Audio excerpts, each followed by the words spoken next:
Starting. Okay, so we've been working on fractions, and I would like to review in a visual manner here what fractions actually are. So this is it's called a 100 block, and it has 100 squares in it, and it's made this way on purpose. So this is 100 pieces right here. And these 100 make one whole. Okay, now these are called 10 blocks. Each one has 10. So there's 10, 20, 30, 40. So we have 50 blocks. How would I write that as a fraction? Anybody want to give it a try? What fraction am I showing there? Yes, Angel. Is it a whole? No, we have the whole is the 100 blocks, and I added Half a whole? I added 50, so I didn't quite make another whole, right? How much of a whole did I make? Very good, Alejandra. 1/2. It's 50 because what I'm showing is 50 over 100, and 50 over 100 equals 1/2. Can anyone tell me what if I took 2 away? Well, let me take 3 away. Now this is only 20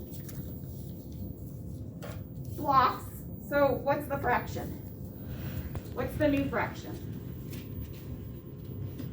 It's 20 over 100, which also equals 1/5 of the whole. So what I'd like you to do now is take a fraction kit, and with a partner, we're going to build wholes, which is one whole,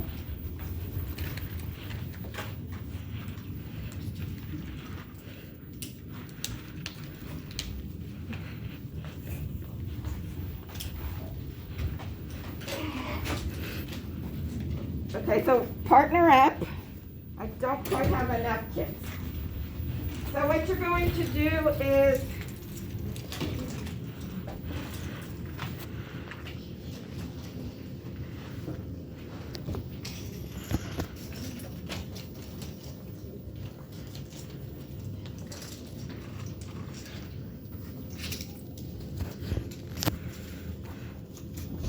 take out the one whole, the number 1, and we're going to break it down with fractions. So you're going to see how 1/2 is a pretty big section of one whole. And then another 1/2 equals one whole. 1/2 plus 1/2 is one whole. The next biggest is 1/3 plus 1/3 plus 1/3. What are we noticing about these sections? As denominator is getting bigger. Angel? It's because the numbers are adding up in the denominator. Yes, the numbers are getting bigger in the denominator, and then the pieces get smaller because we're chopping it up like if it was a pie, a real pie. We're chopping it up into smaller pieces. And so the pieces are smaller. The bigger the denominator gets, the smaller the pieces get. Okay, so what we're going to do now is we're going to learn how to model these fraction problems using a number line. So the first problem, this is just for you to watch. and then you'll be doing your own work in your interactive notebook. So this is an addition problem with the same denominator. So we're going to draw a number line, starting with 0 and ending with, the end line is where we stop, and that would be 7/7, because 7/7 equals 1 whole. So because this number line is only going to 1, the places marked on the number line are fractions because they're less than 1. So we have 1/7, 2/7, 3/7, 4/7, 5/7, and 6/7. Now what should I mark? What do you think I should mark on the number line? We'll start at 0. Where should I go first? What's the first fraction? In 2/7 plus 3/7. Okay, so it's 2/7, and then I'm going to hop on my number line 3 times. 1, 2, 3. Stop right there. It's only plus 3.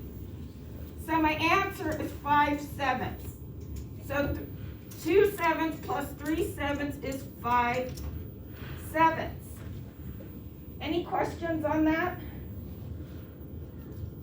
So remember, you start with 0, you end with 1. 7/7 is 1. We're only going to 1, so these are fractions. When you're marking your own number line, I want to see the denominator on each number that you label.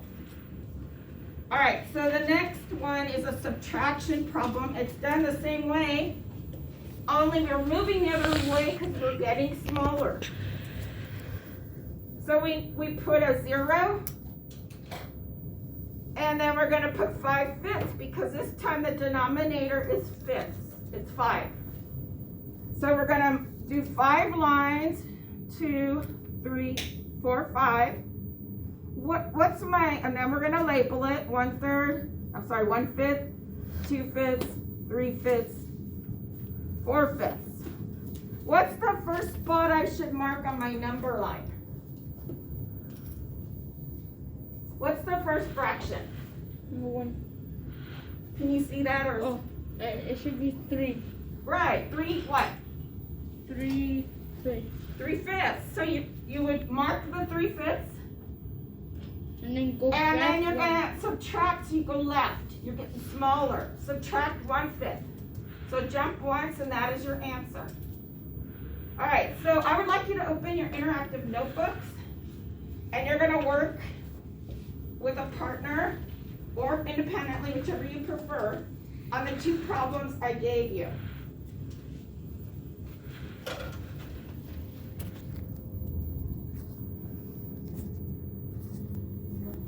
So you're going to make a number line.